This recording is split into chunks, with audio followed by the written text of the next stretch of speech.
Gente, então vocês viram ali no texto, né? Que nós estamos estudando agora o átomo, ok?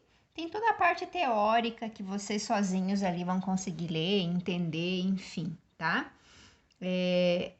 Nós vamos ver que um átomo, né, é uma partícula muito pequenininha e que ela forma todo e qualquer tipo de matéria. Então, esse é o desenho que vocês têm lá no texto, né, representando um átomo. Este é o modelo atômico mais aceito hoje em dia, né? É o modelo Rutherford-Bohr. Vocês vão ver lá no texto que existem vários modelos, né, de acordo com as pesquisas dos cientistas na época em que eles viveram, mas foram os dois pesquisadores, os dois físicos e químicos, Rutherford e o Bohr, que juntos, né, descobriram que a estrutura de um átomo ela é mais ou menos dessa forma. E esse modelo ficou conhecido como sistema planetário. Isso porque lembra, né, as órbitas de um planeta em torno do núcleo, né, em torno do Sol, em torno de um astro central.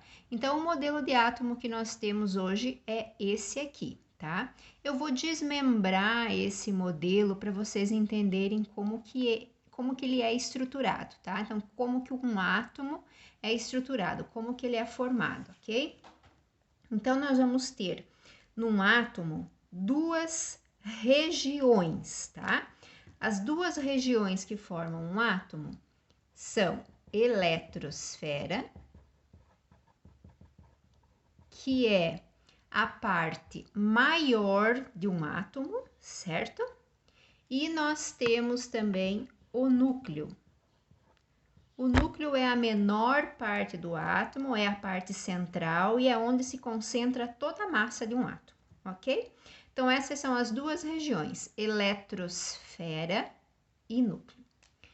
Por sua vez, cada uma dessas duas regiões é formada por partículas menores ainda. Então, veja, um átomo é pequenininho, mas existem partículas menores ainda que formam esse átomo. Existem partículas que estão formando o núcleo e existe a que forma a eletrosfera.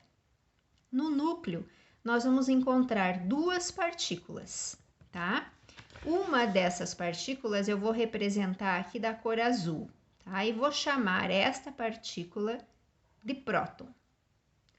A outra partícula que nós vamos encontrar no núcleo de um átomo, que eu vou representar aqui pelo laranja, são os nêutrons, certo? Então, dentro do núcleo, que o núcleo é uma região do átomo, dentro do núcleo nós vamos encontrar prótons, que são partículas positivas, certo? E nós vamos encontrar no núcleo, junto, grudadinhos com esses prótons, os nêutrons. Como o nome já sugere, né? Nêutron é uma partícula neutra, ela não tem carga nenhuma, tá? Então, estão aqui as duas partículas que formam o núcleo, prótons e nêutrons. Em volta desse núcleo, nós vamos encontrar a eletrosfera do átomo. A eletrosfera, ela é uma região do núcleo que ela é formada por 7 camadas. Camadas, ou também a gente pode chamar de níveis, tá? 1, 2, 3, 4, 5, 6, 7. Então, são 7 camadas que formam essa região do núcleo chamada eletrosfera, que é a região periférica, né? Que é a região que fica mais para fora, mais por fora, certo? E o núcleo, que é a região interna. Cada uma dessas camadas da eletrosfera, camadas ou níveis, recebe um nome, que a gente coloca as letras do alfabeto. K, L, M, N, O, P, e a última camada é a camada Q. Então, esses são os nomes das camadas, tá? K, L, M, N, O, P, Q, sendo que a K é a primeira e Q é a última. O que nós vamos encontrar formando essa região chamada eletrosfera? Nessa região chamada eletrosfera, nós vamos encontrar uma outra partícula, tá? Que são os elétrons, que eu estou aqui representando por bolinhas verdes.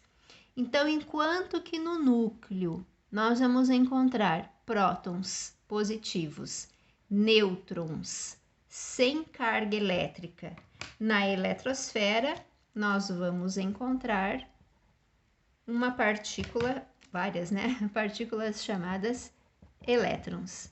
Esses têm carga negativa, tá? Então, vamos revisando. Para formar um átomo, nós temos duas regiões, a eletrosfera e o núcleo, certo? Para formar o núcleo, formando o núcleo, nós vamos encontrar as partículas chamadas prótons, que são positivas, e os nêutrons, que são sem carga, né? Prótons positivo, nêutrons sem carga.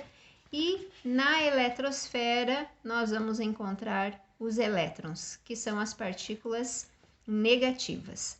Lembrando que em cada camada dessa da eletrosfera, existe um número máximo de elétron que ela comporta, né? Que como o elétron ele é eletricamente carregado, ele tem energia, ele está sempre girando aqui em volta do núcleo, esses elétrons ele tem uma certa quantidade de energia e cada camada suporta uma quantidade de energia. Ela pode suportar menos, mas nunca mais.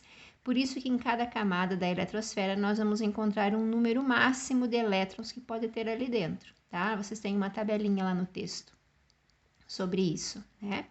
Como esses elétrons estão sempre girando em torno de um núcleo, os elétrons, eles podem dar uns pulinhos para fora do átomo, tá? Esses elétrons que ficam bem pro final da eletrosfera, bem na bordinha aqui do átomo, esses elétrons, eles podem escapar da eletrosfera, tá? Então, se há alguma coisa que um átomo pode perder ou ganhar também, né? São elétrons. Os prótons e os nêutrons estão fortemente unidos aqui no núcleo, eles não se movimentam, tá? É como se eles estivessem abraçados para sempre, que eles não saem. Já os elétrons não. Um elétron dessa camada da eletrosfera, ela pode sair desse átomo e pular para a eletrosfera de um outro átomo, tá? Nós vamos ver isso mais adiante. Mas o importante é que vocês entendam, né, entre outras coisas aí desse texto, é que um átomo é formado por núcleo e eletrosfera, que na eletrosfera nós vamos encontrar partículas chamadas elétrons, que são negativos, e no núcleo que nós vamos encontrar os prótons, que são positivos, e os nêutrons, que não têm carga elétrica. Então, esse seria um desenho aproximado de um átomo, se nós conseguíssemos enxergá-los ao microscópio, coisa que a gente não consegue, né?